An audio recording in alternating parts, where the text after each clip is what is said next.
we got the little guy driving for a little bit. Woo! You gotta hold it tight, bud. Okay. I know. Spin. I'm driving it! Hey, take a photo. Look at mommy. Wave to her.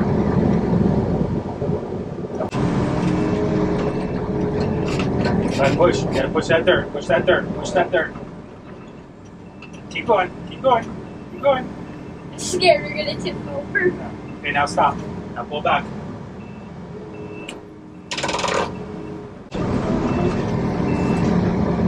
Pull back. Doing a good job, buddy. Turn it this way a little bit. Well, welcome back to Rice Acres.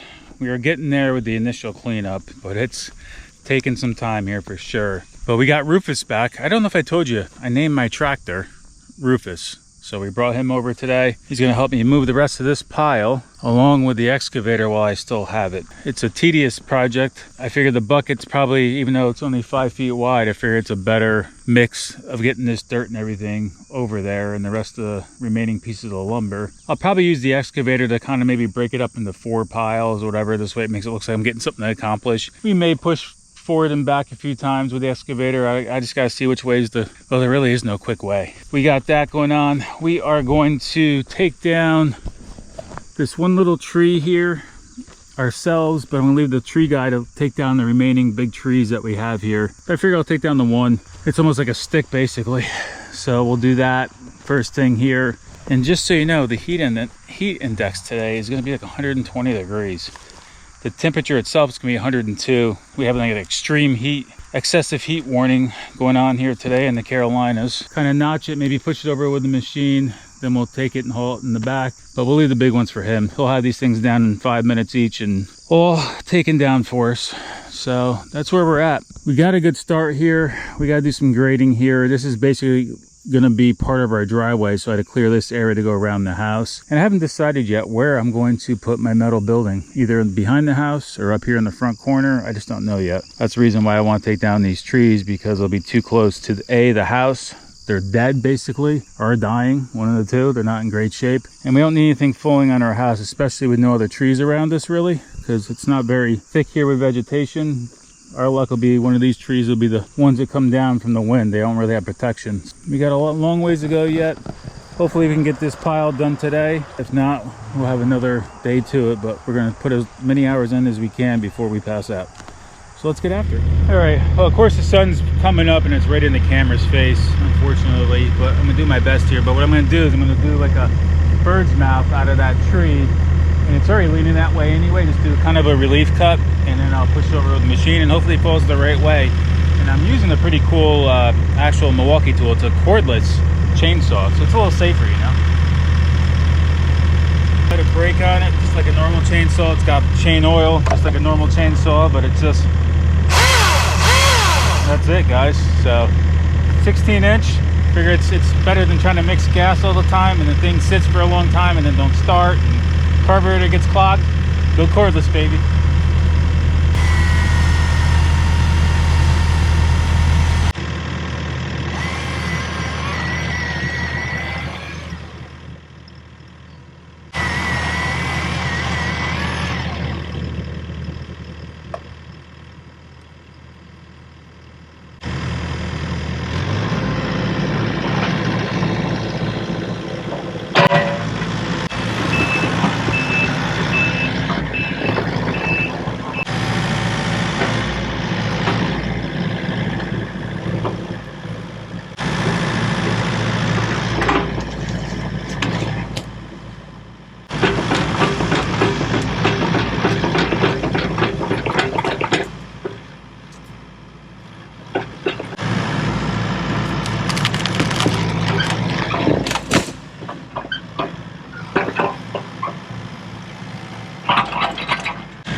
I did the same thing to that side. I kind of shook it off to get rid of the dead stuff, which is mostly half of the tree. So we're just gonna do a little relief cut on that one, bird's mouth and a release cut, and just push it over, and it'll probably come towards you. So heads up.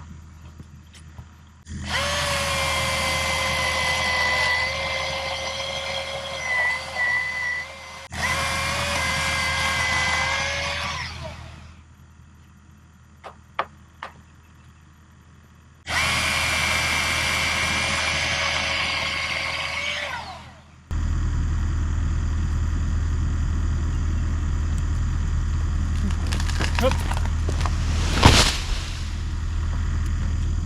How do you like that? I did a little relief cut and I had it coming this way, and I knew it wouldn't hit the camera. That's just funny that it happened as I was walking. So I don't have to push that one with the machine. I guess I timed it perfectly on the camera. You can't beat that, man. That's the best videography right there, baby. But by the way, I'm pretty impressed at this little cordless 16-inch Milwaukee chainsaw. All right, we're gonna get this stuff cleaned up now. As far as the cameras rolling today on the outside, we'll see how long I can get them to last here before they overheat, but it's extremely hot out. Hopefully I can get enough footage for this episode without the cameras overheating today. We're gonna clean this up, cut it up, and then we're gonna start moving that pile over there. So we'll be back.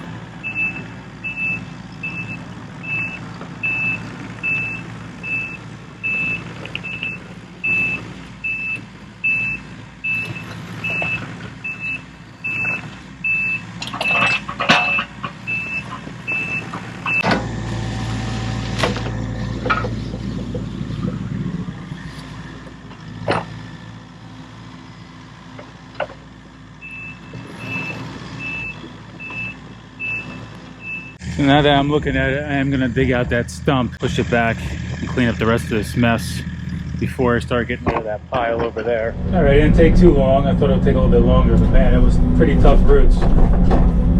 Pretty tough root system.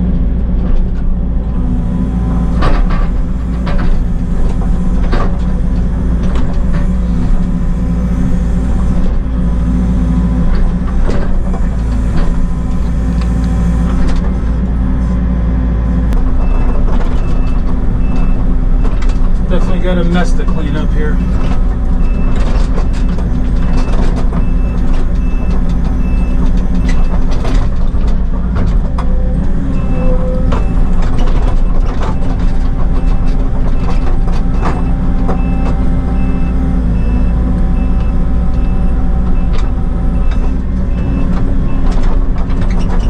All right, so I'm gonna drive down the middle of this pile and break this remaining pile into fours, so it kind of gives me like it makes me feel better in a way, because I broke it up into 4 sections, and it'll make me feel like I'm going somewhere instead of just working from one end and working all the way up. It does feel like it'll take forever. At least if I break it up into 4s, I know if it takes me, like, you know, today to do 2 piles, then I know the other 2 piles I can do tomorrow or whatever. So we're gonna drive through the middle, break this up. I may push a little bit more with the excavator before I just start using Rufus to take some stuff, but we'll see.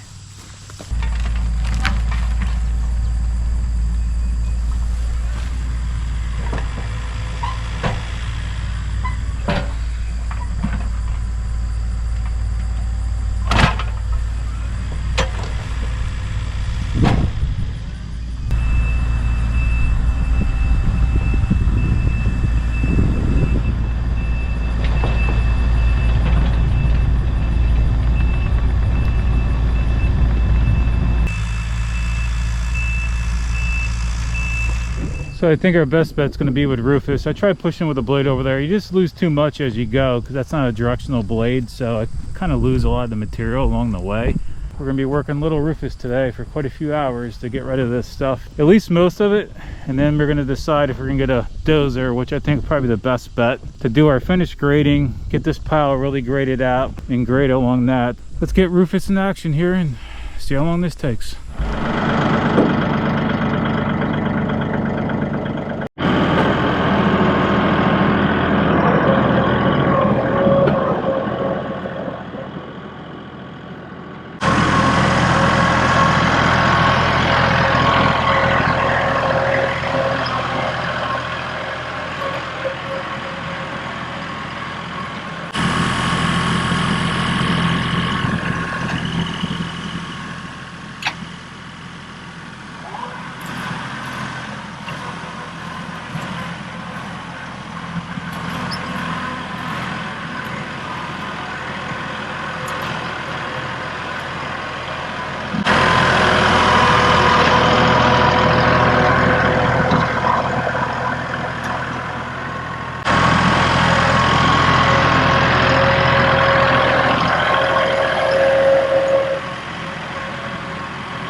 Well, another 326 trips to go and we'll be done here. We'll be back, guys. A lot of trips, a lot of movement.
All right, well, this is what we have left. I know it might be hard to see right now. We got this pile of dirt in front of us. It's still probably gonna take us about 4 hours. It's probably a good shoot. If I had to guess, maybe easily 10 plus yards of dirt with a baby bucket. So we still have this all to move. When it gets daylight, I'll kind of show you guys a little bit more here. We wanted to get an early start. I wanted to get an earlier start. After working 3 14-hour days in this crazy ass 100-degree heat, plus the heat index of like another 10 or 15, I just couldn't get up this morning. It's about 4 a.m. right now. So we'll have a couple of hours of no sun on us to move some of this dirt. And then we'll kind of do a wrap up here on this episode. And I will let you guys know where we are overall on the property and just kind of do one more walkthrough and then until our next steps. So let's get after it.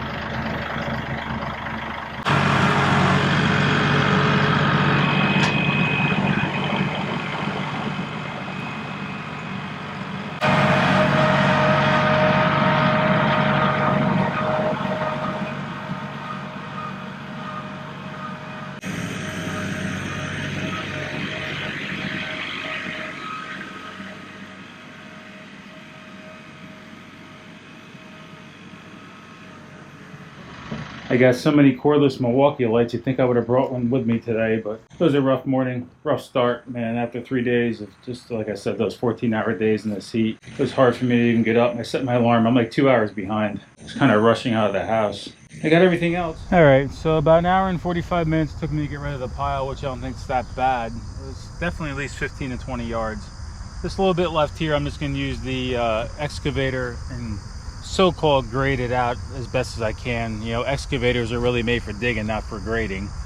But we'll spread this out. We'll go back and forth a few times here. I want to go this way as well, push back and just do, you know, for a few hours, do the best I can before this machine gets picked up.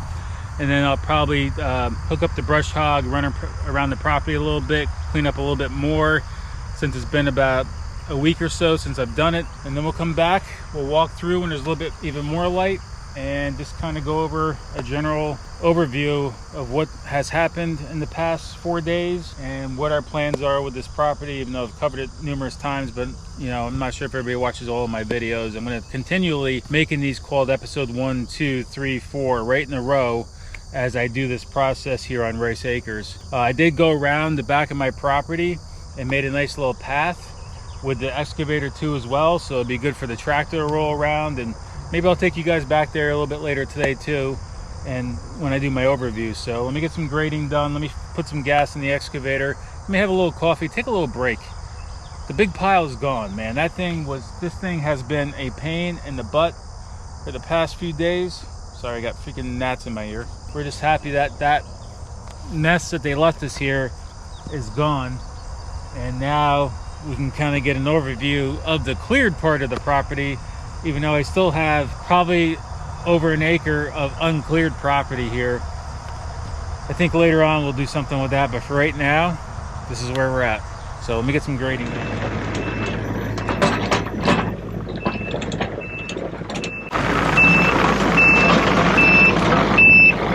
So So being the machine is higher up, I found it easier to do this off the trailer.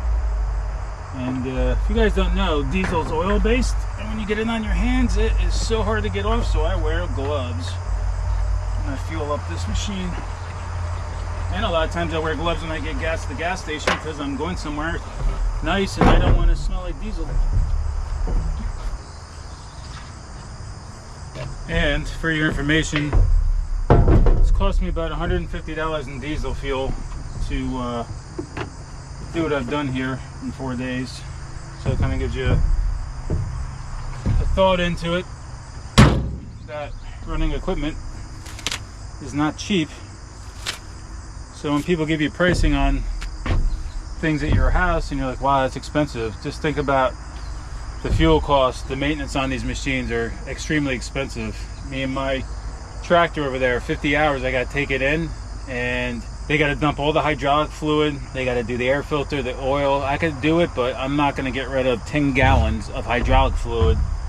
But then after that, you know, between the hydraulic fluid, the filter for the hydraulic, fuel filter, oil change, oil filter, air filter, it's about $600 to $700. But then after that, I'm good for 200 hours, which would be probably a year or more before you even have to take it back. I mean, you got to keep checking the oil and stuff, but you know, oil changes and stuff I'll probably do myself, but that first initial maintenance and have them do a once over, hook it up to the computer, it's expensive. So just keep in mind, something this much, it's a lot more to maintain. So that's why any equipment work around your house is expensive.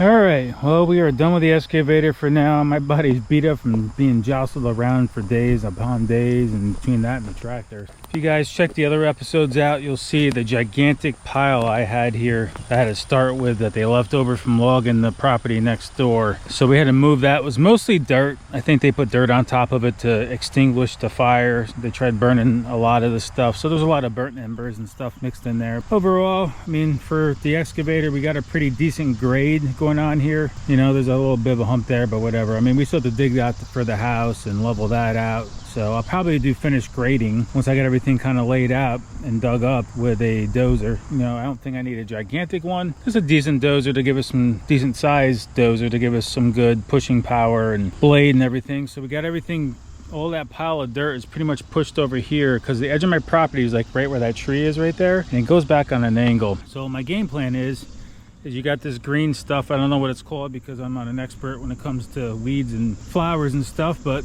this stuff is kind of ferny looking. It actually looks pretty decent, and that's all of our property back there as well. So what I'll do is I'll probably just put some seed on this, and I need to get this level, but I want to keep this same grade coming down so the water pitches away from the house, and just really have a gully really so the water runs along this here. But we'll put some seed on this. This will all get covered up. This part of the property I don't care about gaining any more access to, that's why I put it there. And we still have some like big stumps over here and things that we'll have to move later, but back in there is our property as well. So for now, we're going to keep what's here cleared. Eventually I'll push this stuff down, maybe take down some more trees. We don't have that many trees here as it is. Want to keep some of the trees if we can, but we'll gain some of that property in the future if we think we need it. Maybe do like a step down, you know, off the back of the house here, and just kind of step into, like, you know, the back of the house right now is sitting right here where this one stake is, and this will be like really the driveway where you come from there, come around the house, and then the garage is actually like a side entrance garage in the back of the house. So this will give enough room once I take this tree down for my wife to, you know, basically come in. She can either pull in, back out, take off, or come in, do a K-turn and back into the garage. And this is where we have to decide, do I want to put the metal building behind the house? Really, if I'm looking here, I could put the metal building right here. It's 30 by 40, so it's really not that deep. I think this will be good in the back corner here. And then really we could come off the back of the house here, and we could do a step down in here, maybe put a pool one day again. Maybe. I don't know. I think I'll shift the house forward a little bit, but man, I got all this room up over here. That would be a good area to come in and just kind of Y off and put the pole barn basically there. But I need to leave room behind it for the trailer and stuff. So we got to figure out what we want to do. But that's a pretty good chunk of property right there to be able to put the building, and then maybe leave this as our backyard, you know, a little bit, and really we'll have more front yard, which is fine. That's why I was kind of pushing the house back as far as I can. But we'll walk around here. If you guys missed previous episodes, now I got the path kind of cleared. All this is our property here still. But back here, I want to keep what's here and not take any more away from it. You can see I can push a lot back in there too. Kind of want to leave this as a backdrop for our backyard. But I made a path around here with the machine while I had it. Here comes the bugs in my ears again. But this will be a good tractor path for me, and possibly, you know, a place once it gets a little bit pushed down, a little bit packed down. This will be a good area for my son to ride a dirt bike or ride even his mountain bike through here. And we got a pile of debris here, which I'm going to leave anyway. But this is all our property because the back marker's over there, and we run back on an angle here. So all this stuff here is ours. Will we use it? I don't know.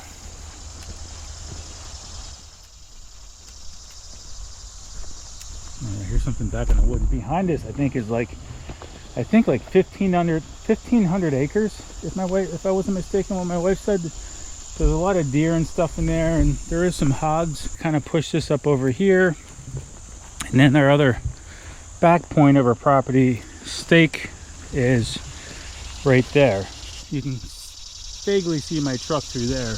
This is all on an angle back up this way. Basically this path and off to the right, probably about 15-20 feet, is still our property. All these trees and everything. We're gonna leave this stick vegetation, which is good. So I have all the way through here that we could eventually take, but it does step down from the other piece of property, which I'm not sure really why. Nice little path here. I mean, it needs a little bit more cleaning up yet, but I did what I could with the machine while I had it. So it gives us a good walking path and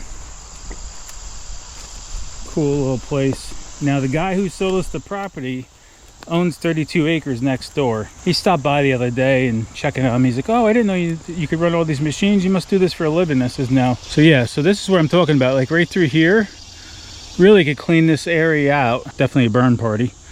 And put, you know, a pool or something in there if we want, or just take more property if we want it. But he stopped by the other day and he's like, yeah, do you guys want some more property? And I'm like, I don't know. And there's my other stake right there. So really from this stake here, a straight line up, kind of like through here, is ours. He owns this next door, and he's like, do you want some more property? Can't really afford to buy much more, but if he gives it to us at a decent rate, I was like, I should have said, yeah, give me 10 acres for 5,000, I'll take it. He has 32 acres. Which is all this through here. So I would go back pretty damn far. But I don't know, maybe I take this for some trails in the future. Gives us the right price. Now our other neighbor, who is our old neighbor, who's gonna be living next door to us, he's thinking about taking another acre behind him, I guess, to give him some more room. Then he'd be about the same equivalent as what we have now, because our lot was the bigger lot. This is where they took all the lumber down. You know, the trees down that they took and milled. So it's just a mishmash, or just a mess. I mean, I would need a very significant dozer to get through here, because just trying to do this with an excavator would be a lot of work. But like I said to my wife, I says, you know, we could go through here with a dozer and just make a trail all the way out there, and it's kind of like a cool little dirt bike trail. You can see I kind of made a path on this property, which who cares, because he owns it, and I don't think he's gonna ever be able to sell it, because supposedly he's saying this is wetlands over here. Ours is not wetlands, but being right next door, I kind of find it hard to believe, but there must be some protected wetlands here or something like that, so he's worried about he can't sell it. Fine by me. I don't have to worry about having neighbors behind us, right? No other developments. This kind of gives you a look now. So this whole pile here, I backed this right up to the property. So really this track line is the back of my property line. So this here will just eventually, you know, this will just grow into all this crap and just cover up as one big berm and give me some privacy, I guess. Anything ever does go next door unless we buy it. Our property comes up to here, and then that piece of pipe there is on top of the piece of rebar. So I mean, yeah, I mean, Bryce is talking about taking all this back here, maybe like another acre, so it'd be, you know, 200 feet deep by 200 feet wide, and kind of line up with what he has next door to us. But you can see this was the old track pad. It's not bad. I mean, it'd be kind of cool, leave the trees, there ain't that many left anyway, and make a path just for some dirt bikes. I mean, if he gives it to us for the right price, you never know, maybe I will buy it back here. But we have our own little trail for now. I mean, that's all we need for right now, and there's plenty of trails down through here to go riding if I do get a side-by-side again. But yeah, I think I have enough cleared for right now. I don't need a lot of grass anyway, because the more grass I have, the more I have to cut, right? But it's just cool having the property and be able to, like, you know, ride dirt bikes or side-by-sides or anything like that. So that's it, guys, for this episode. It's going to be a while probably before I'm back here again. Need to sell my house before I could really do anything significant here. I think one of my next things I want to do is I'm going to get some wireless cameras that work off a cell service out here, just because make sure nobody's over here doing anything they shouldn't be doing. So that'll probably be one of the next things I may do. The only other thing I may do yet though here soon, I forgot about that, is install the fence. And the reason why is just to get that done while I have an opening here and it won't affect the construction. Run my fence here, run my fence there, just to the back of the property lines, and I'll probably run it right to where the woods start there, and put a temporary construction fence gate across here. Eventually I'll do a motorized gate, and I will you know, have a wireless keypad or a remote for it or whatever. Basically that pole there and that pole there, the orange conduit, I'm going to run on an angle straight across, you know, get a nice angle from side to side and close it in, and then I'll leave 20 feet for two 10-foot metal gates for now. Then I will put more posts later on, maybe even do like 2 brick columns, and just have a 10-foot opening for our vehicles to go through, and just have 2 5-foot gates, because the smaller the gates the easier it'll open. I don't plan on driving any big trucks in there after I'm here living. It's just my vehicle, my truck. I think a 10-foot gate or maybe a 12-foot gate, we'll figure out what I'll do, but I want to get the fencing done on each side, painted, stained, wherever we want to do. I'm going to just stick with wood, just because PVC in the heat over time it just gets brittle. At least wood, it's the most inexpensive cost, even though you do have to repair it every 10 years. You have to change some posts out or anything that rots. Maybe one of the next projects I will be filming here will be the fence, but this is my property line. You can see I got the stakes there nice and straight. Man, I'm good at what I do. Sorry, had to say that. That's about it. That's an overview of the property. I don't know what else I want to say to you. Probably nothing. Probably let you guys go because you're probably tired of hearing me talk. But yeah, this is our new shop. We tried this before but got kind of screwed by the builder, but this time it's my property under my control and we won't have any problems. Welcome to Rice Acres. As always, be safe on the water. I'll catch you on the water, and my butt has to get on the water because it's been a few weeks. I will see you guys soon, or from Rice Acres. That's it. Time to go. I promise. All right guys, see you soon.